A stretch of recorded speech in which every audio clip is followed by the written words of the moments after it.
नमस्कार। हरिभूमि टीवी पर आपका स्वागत है। दिल्ली में प्रदूषण ने एक बार फिर अपने खतरनाक रूप को दिखा दिया है। पिछले 6 दिनों से राजधानी की हवा में AQI लगातार बढ़ता जा रहा है और सोमवार को तो दिल्ली का AQI 481 तक पहुंच गया।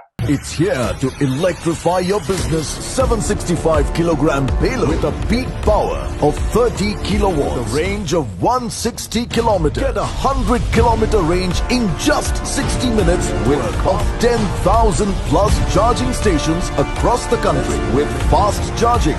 The new Mahindra Zeo. Electrify your business.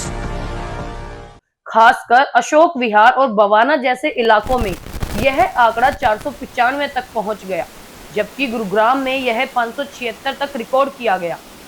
क्या आप सोच सकते हैं कि इस खतरनाक प्रदूषण का असर क्या हो रहा है?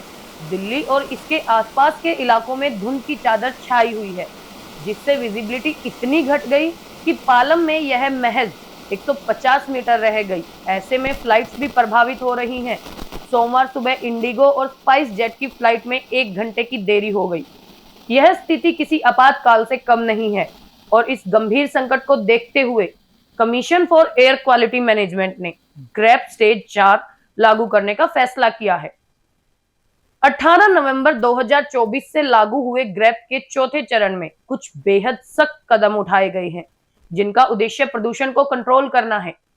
भारी ट्रकों और लोडरों को दिल्ली में प्रवेश करने की अनुमति नहीं होगी। हालांकि जरूरी सामग्री लाने वाले वाहन को छूट दी जाएगी। सभी प्रकार के निर्माण और तोड़फोड़ के कार्यों पर सख्ती से रोक लगा दी गई है।